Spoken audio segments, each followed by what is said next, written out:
পাষাণের দল খালি করলি মায়ের আঁচল। কি দোষ ছিল সেই বোনের, কেন করলি খুন তাকে বল।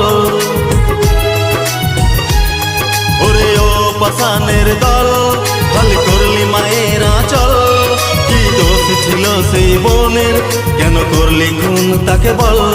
তোরা মানুষ রূপী অমানুষ সমাজে লুকিয়ে থাকিস, নেই তোদের বাঁচার অধিকার, শয়তান জেনে রাখি, ওরে শয়তান জেনে রাখি।